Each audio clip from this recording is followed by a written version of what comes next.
This is Rekov, don't read it backwards. Kicked out of home by his father for loving musical theatre, this little bardic gnome is one of the weakest creatures in the world, which makes sense because like all arts graduates, he has no real life skills outside of playing guitar, owning a plastic sword, and having rich parents. Rekov is so weak he can be killed by a lowly rat. Leave me alone! His disgusting little arms mean his sword does no damage. Just die! And much like myself when I graduated film school, he has -2 strength, -2 constitution, and is incredibly malnourished, leading to only 25 health. Fellas, if Rekov even stubs his toe, it will cause severe organ failure, forced evacuation of his bowels, and death from severe dehydration. Rekov's goal today is to somehow traverse 35 floors of monster-infested mines, swamps, and ruins to eventually return home and prove to his father you can not just make a living playing the guitar, but actually kill the king and take his place. But to do that, first, we have to survive walking down the street naked. No, seriously. You see, Rekov's entire lifestyle is built around using his fencing skills to parry enemies, then charging up a single strong attack, but dying because he has 0 armor and a level 1 skeleton hit him once during the charge time. Alright, run 1 didn't go great.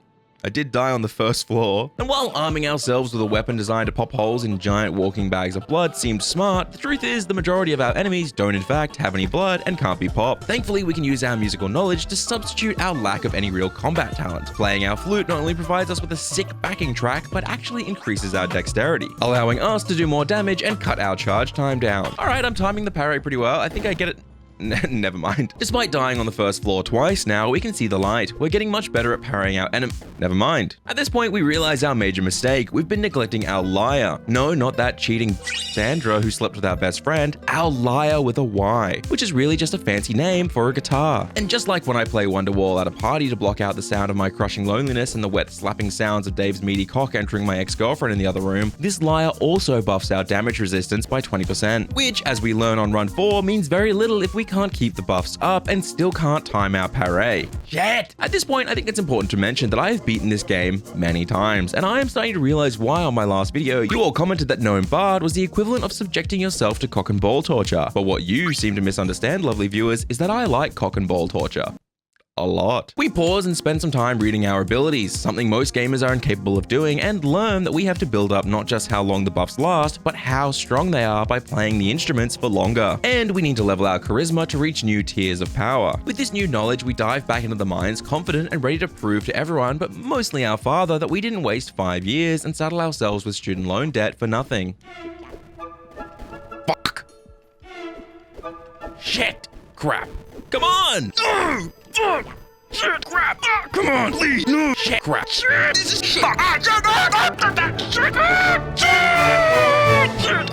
However, the truth is often painful and feels like a sounding rod that went just a bit too deep. At this point, we've been playing for several hours, and I have never even made it past floor 2 of the mines, leading me to believe I might genuinely have brain damage. And while my lack of higher executive brain function does mean I can't time my parry properly to literally save my life, it thankfully does make me quite similar to an uneducated, maimed orphan working the factories of Britain in the Great Depression, or, you know, a modern-day American. AKA, I'm totally capable of repeating the same menial tasks over and over without complaint. And in this case, my consistency pays off. I find a spell of summon magical weapon. Oh my god, this is gonna save the tour. This beautiful spell allows us to summon a flying weapon that will do damage for us while we run away like the scared little boy we are. Not only will this allow us to finally kill those level 1 rats and skeletons, but when used right, we can even troll this succubus, who would easily one-hit me if I tried to fight her. Oh my god, I'm level 2! I leveled up! It's all coming up Rekov. Don't read it backwards. As if the devs themselves were watching and began to feel bad seeing me metaphorically and literally smash my head into walls, the luck continues as I find a pair of gloves that boost my dexterity and a ring that boosts my charisma. Not only will I naturally do more damage now, but the charisma means my musical buffs are tier 2. Oh my god, it's game changing. We move on to the brave and dangerous 2nd floor, and sadly, our luck runs out.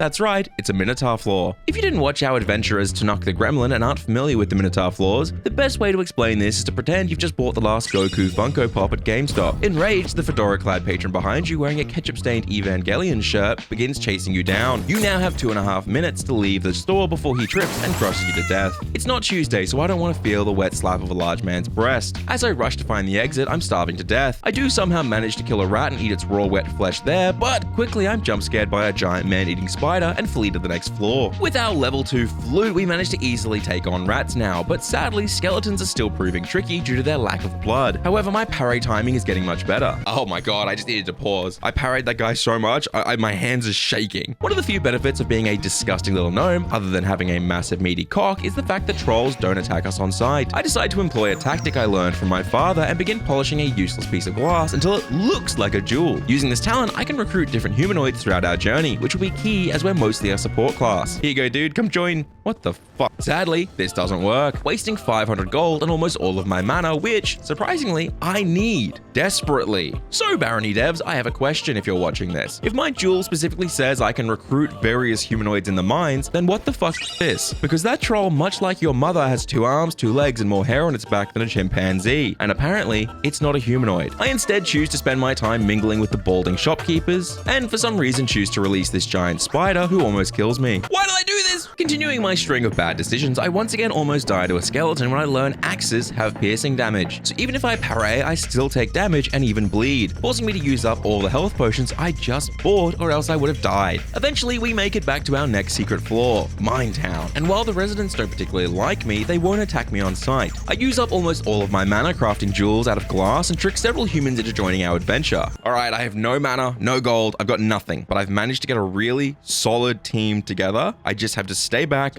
buff them, and we can easily win this run as long as nothing happens. Fellas, let me tell you something my preschool teacher told me at the young age of 12. If you want to know how to succeed in life, the answer is almost always to hire 4 people to solve your problems with incredible violence. We're literally unstoppable.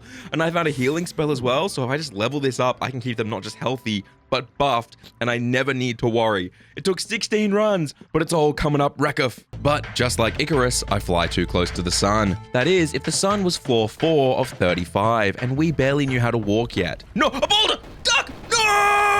I'll admit to you right now, this was a devastating blow to my self-esteem, and that's saying something for a guy who's been bald since 20 and played WoW in high school. I genuinely considered giving up here, but realized if I did that, my fictional gnomish father would be proven right. And worse, the comments on my last video. And if there is one thing I refuse to let happen, it's to lose to someone who doesn't exist or matter. So we press on, ready to use everything we've learned to crush this challenge. Nibbled to death by a rat.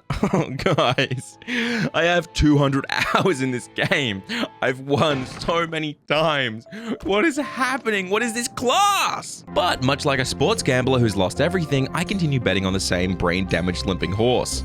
Myself. Because surely I have to win eventually, right? And over the next 15 attempts, of which 13 ended on the first floor, I learned something important. This class is a fucking trap. The parry ability, even when timed right, barely does any damage in response. The gap between enemy attacks is too short to do any solid damage, and if you so much as think about trying to use that gap, it throws off your timing, causing the enemies to 2-hit you. And even if you choose to be careful and purely parry, then you'll still die when axes and piercing weapons cut right through it and slice your fat little gnomish jugular. Because of this, no matter how many times I attempt to play the class as intended, nothing changes, causing something inside Rekuf to snap. A deep hatred for every living creature who ever breathed begins to rise inside my fat clogged arteries, and I decide to try one more time. However, this will be the final run. Abandoning my musical ways, we begin channeling our ancient feral gnomish ancestors. Relying only on our instincts, we begin employing guerrilla warfare and psychological torment. Stalking the shadows, I hunt my enemies down, sneaking closer and closer until eventually they hear the chipping and chapping of my drooling gullet behind them, as I stab a fully charged attack through their spinal column and sprint back into the darkness to hide. We repeat this over and over, refusing to engage in a single fair fight. 16 agonizing minutes pass on the very first floor before we get even a single level, and one piece of glass, which we promptly use to hire Charles, the level 3 archer. Fellas, it's all coming up Rekuf. Making our way to floor 2 for the first time in 5 hours, we're finally able to confidently destroy our enemies thanks to Charles. Notably, we kill slimes, succubus, and even your mother. It's at this point I decide that Charles is coming with me to the end of the game, even if it cost me my life. I spend almost all my gold on health potions and begin glassing Charles over the head. Trust me, he likes it. As soon as I had healed him up and sworn my life to protect him, a mimic spawns. Oh, you're on your own. I begin looping the shop, peppering the mimic with a child's toy slingshot, which surprisingly does absolutely nothing to the horrendous beast. But it's our only option because because if we tried to use our sword, this creature, much like Dave did to my ex, would strip us nude and eat us in one bite. But that's when we see Charles's corpse still holding the bloodied bow and arrow. We grab it and begin kiting the creature for 15 straight minutes, looping the same spot over and over until it eventually dies. As we go to leave, we're jump scared by Little Red Riding Hood. This little girl is a rare spawn, but she's friendly to me. If she wasn't, she'd drop quite a powerful wolf head that buffs my strength and gives quite a bit of armor. Thankfully, Rekov would never hurt a little girl, so we move on to floor 3 with our new wolf headdress. Don't question it. Things progress smoothly over the next few floors as we rush through floor 3 in order to avoid the Minotaur, stop by Mine Town to recruit a shirtless man named Zeke, and swear we aren't doing that just to get his faceplate that buffs melee damage when he dies. Zeke helps us kill several trolls on the next floor as we move on to the next biome for the first time in over 30 runs. And we're a few experience away from reaching level 9. This might not seem exciting, but fellas, I'm literally shaking from my erection. Normally, the swamps are similar to a teenage boy's bedroom when he gets access to the internet for the first time, filled with foul odors, gaseous poisons, and somehow it's both crusty and wet at the same time. Thankfully, the first thing we see is a local grocery store. As we go to enter, a slime appears, and for some reason this triggers the shopkeeper to rush out and fireball Zeke. In return, he charges him, slowly,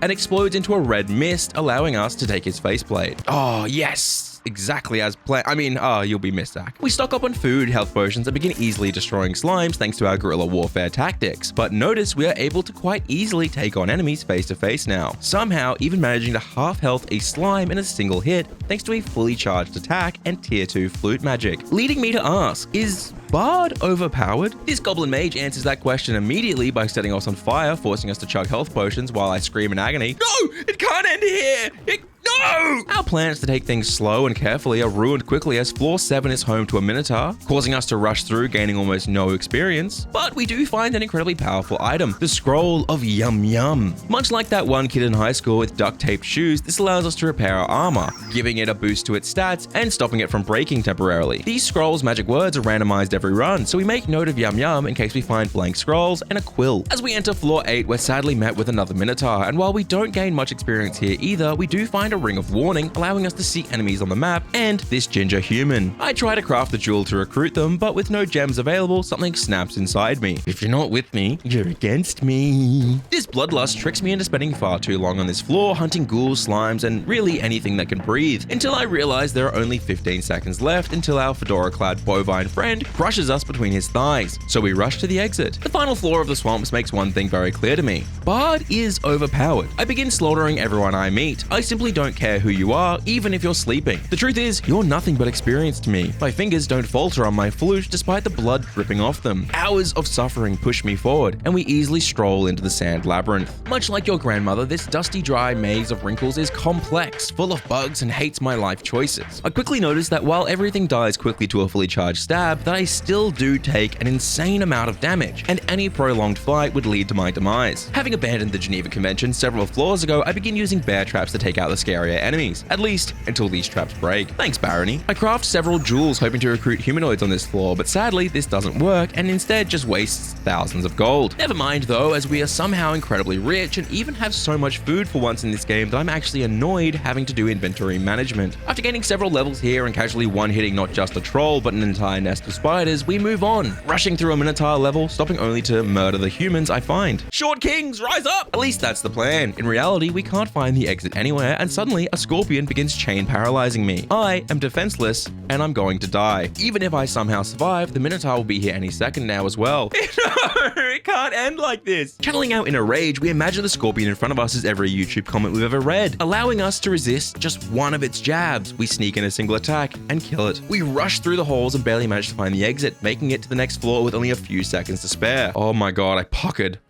my ass. Oh, it's tweaked like a tiger. While continuing our conquest of blood and song, we stumble across a plumed cap. This reminds me of my heady younger self, and for a moment I question who I've become, and realize I'm not just a terrifying chubby little demon who strikes down enemies in the dark, but I'm also a fucking awesome swordsman now who can one-hit even a troll. Though this hesitation does save the life of a young human named Millie, who I recruit before having to glass her several times in the head with health potions after she almost burns to death immediately. We find a golden key that allows us to collect the rare red orb on this floor, which will help us later, and easily crush the next few floors, stopping only to buy 2 repair scrolls, a pickaxe that allows us to dig, and equip these +3 armor boots, which also gives us lightweight. When we combine this with the dex bonus from our flute, we'll turn into that one kid who somehow wins cross country only by Naruto running. Fucking no! And with that, it's time to return home to the ruins. This lawless wasteland is where I grew up, but having been kicked out and changed drastically, I'm unsure if the people I used to call family will accept me. Mum, Dad, I'm home. Oh shit! Forced to defend myself, I begin slaying every last gnome in the village, and not just the men, but the women and the children too. In this blinded bloodlust, I realize level 21 is slightly too low for the ruins, and I find myself being torn to shreds by demons. I have to fucking run. I'm on 10 health. If I die, that's it. I'm never making it back here. Oh, fuck. The comments will be right. With no way to heal, this looks like the end. A single attack from anyone on this floor would easily kill me, and I can't even wait to regen because this pack of gnomes begins chasing me for literally no reason. Needing the bathroom, I begin to shit in a local religious fountain. This works up a thirst, so I take a quick sip afterwards and somehow heal myself to full from the holy doo-doo water. God is real and he likes scat. Put that on a shirt. This is all we need. Empowering us to become unstoppable, we spend the entirety of the ruins sprinting around at max speed, one-shotting enemies and vanishing in a blur. Even when a mimic rips our faceplate and hat off, we blow it to shreds and reclaim them quickly. At some point I realize I lost my shirt floors ago, and even this doesn't stop me. I am a machine that turns gnomes into shit, which I then eat. What the fuck did I just say? The idea of a supersonic short king playing the flute appearing in front of you before stabbing a hole through your chest sounds terrifying, I know, but I have to admit several times my confidence nearly causes a quick death. And if I allow our musical buffs to drop for even a second, it likely will be our death, as it takes quite a long time and a lot of mana to reach the higher tiers of buff once again, and even worse, I am defenseless while playing. Thankfully, however, we find 2 feathers, which will allow us to write our own scrolls. Distracted thinking about how exciting this is, I stumble through a spike trap directly into a bear trap, causing me to shit my pants and take us down to 14 health. We scour the floor for a way to heal, terrified as a single misstep into a trap would end this run immediately, playing our damage reduction liar the entire time, despite the fact that we would die either way. Thankfully, this helps us realize we've unlocked tier 3 musical buffs, meaning at our current max, the flute would give us plus 14 dexterity, increasing our damage overall, but also cutting our charge time by 40%, and the lyre gives us plus 14 perception, as well as 30% damage reduction. Nah, Gnome is overpowered. That is fucked. Like, look how much of a buff that is. Sadly, however, we find nothing to heal with, and with the next floor being our final fight with the Baron, we decide to write ourselves a scroll to repair our armor, and then gamble on a random magic word. Let's go with Kurge. Enchant word. Holy it's huge! Look at that. Blessed little stabber, base 9. No, give me 2 more. Base 12 damage. All right, let's go kill the king and refuse to answer for our crimes against humankind. Entering the Baron's throne room, I've never been so confident in a fight before. We place down our red orb to receive a strength and constitution buff that we honestly don't need before strolling into the fight without preparing at all. 2 hits. Holy crap, look at the damage. Hey, little guy. Bah! Holy shit. Come here, little guy. 300. I need you 300. I can't breathe. Blood is broken. I can't fucking breathe. With the king dead, we leave the horrifying dungeon behind us, ready to settle down for a quiet life. Having entered hoping to find fame and fortune through song, we leave a very different man. So different, in fact, we find out the brother-sister incestuous leaders of the Magician's Guild have labeled us a wanted serial killer, which makes no sense. I'm pissed. We polymorph ourselves to be human and recruit several high-level adventurers with powerful gear, rob the shopkeepers, sell their wares back to them as well as the random loot we kept from the dungeon before buying every health potion, every blank scroll, and every enchant we can find. But sadly, our weapon is so strong now that in order to enchant, we would need thousands of gold every scroll. Nevertheless, with a backpack full of performance-enhancing potions, it's time to clear our name. And while we are still shirtless, our new harem of overpowered adventurers and single slime head to the Crystal Caves, quite confident. I begin aggressively shredding on my flute and lyre as our new team of serial killers begins to rip and tear through insectoids, salamanders, and even this crystal golem who would normally one-hit every single one of them. But my role isn't simply support through magical beats. I continue to one-hit everything from salamanders to this very confused-looking infernal demon who was so shocked by the blood-covered shirtless gnome aggressively breaking it down on the flute that he didn't even try to attack me as I gouged his eyes out. In fact, I'm so powerful at this point that even my gloves can't keep up with my speed, shattering as I stab this slime. While distracted, we accidentally trigger a boulder and turn to see our entire team about to walk directly into its path. No, stop, you can't die! At the last moment, Slimy McSlimeface dives in front of the boulder, sacrificing himself, and I swear on his gooey corpse that there will be blood. We enter the next floor, almost wishing it was a Minotaur level to truly test our skills. Sadly, crushing 3 crystal golems at once will have to do. Nevertheless, we sail down on the river of blood until we hear it. A cockatrice. This fearsome feathered fuck is one of the most powerful enemies in the game, and my arch nemesis. With the ability to mass paralyze entire parties and 3-hit seasoned adventurers, for the first time in the entire run, I feel fear. Okay, we can run if we need. Let's just try. Holy crap. Having crushed this giant flying chicken from hell like it was nothing, we stumble across a pack of sleeping imps. Unsure what to do as we can't cross lava, I hesitate. And then watch as the barbarian simply walks through the lava, crushes the imp's skulls like flies before walking back as if nothing happened. Okay, don't piss him off. The luck continues as we find a scroll of enchant armor. This absolutely broken scroll lets us bless our wolf head, buffing its strength and defense. I'm speechless. This run is utterly insane. However, things are not all sunshine and roses. For example, we are still shirtless. And to finally solve this predicament, we decide to do something drastic and enter one of the hardest secret floors in the entire dungeon, the cock layer. Hey, sorry, LJ. You said it wrong. What did I say? You called it the cock layer. But it's the cockatrice layer? Yeah, I'm not hearing a difference. Okay, you said it's the cock. It's not cock, it's cockatrice. Okay. I hear you now. Let me try again. And enter one of the hardest secret floors in the entire dungeon, the cock layer. No, see, you did it again. It's cockatrice. Greg, I don't know what you want from me here. I'm saying what you are. No, you know what? Just fuck it. Just go for it. Oh, just go for it? I can just do my job? You're giving me permission to do my fucking... Get the This secret floor, much like Jonestown, is filled with powerful salamander cultists who all worship a single all-powerful cock. A trees. Making matters worse, this floor is made up entirely of trapped rooms, locking gates, and barriers that if I don't carefully maneuver through, will lead my allies to be trapped, forcing me to face the final boss alone, which is the one thing we can't let happen. As I say this, almost immediately 2 of my allies are stuck, leaving us with just the barbarian. Things are looking bad, and I almost die several times to archers with major knockback. I might be powerful, but truthfully, I'm lacking armor, which is why we came here. Tucked away in the middle floors, we find the rare artifact chest piece, Dragon's Mail. No, not a letter telling Smorg he's being investigated for tax fraud, but in fact an unbreakable shirt, which gives +5 armor and health regeneration. Now we just need to make sure the barbarian doesn't get stuck. We methodically clear out every room we enter, carefully ordering our barbarian around until we reach the final trap. A long single hallway surrounded by an endless pit. At the end, a gate. As we open it, several boulders begin rattling towards us. All right, 3, 2, just go. Okay, go here. Wait a second. Oh, fuck! Okay, so that was 2 boulders directly to my ass, but look, I survived. Oh, shit. The barbarian's back there and the gate's shut. Oh, fuck. With no choice but to move forward, I apply my buffs, drop down into the cockatrice layer solo, and begin murdering anything that moves. And it was... Whoa, somehow that was easy. What the hell? This is supposed to be brutal. Filled with confidence and excited to regroup with our allies, we enter the next floor, and immediately our cleric is 2 hit by a cockatrice. No! I didn't even learn your name. Oh, dude, his gloves and cape were sick, though. Oh, and his necklace? Never mind. We clear the entire floor as if it was nothing, and stumbling across a crazy bald merchant, I buy several scrolls of summon, giving us a pack of level 1 rats, who I swear I will carry to the final fight before entering the Magician's Guild fortress, the Clockwork Citadel. And watch as every single rat dies in one hit on this very first floor. I'll admit this would make a much better video if I struggled through this biome, but truthfully, I can one-hit almost everything, from rare albino goatmen, blood-sucking nobles, and even crystal golems. I've maxed out my sword skills, my lore, and blessed my weapon over 7 times. In fact, if I wanted to bless it again, it would cost me 10,000 gold for a single buff. Alright, well, if we're overthrowing the government, we may as well go to Bram's castle and murder the local billionaires too. Allies at my side, we casually stroll through this normally dangerous secret tower filled with skeletons, demons, and worse, clones of ourselves before 3 hitting the vampiric boss and taking his legendary cape of levitation. Yoink! At this point, I'm worried there is no challenge left for me, that even my bloodlust will go unfulfilled. As I ponder this, we enter the next and final floor before we take on the Magician's Guild, and we are gifted with, that's right,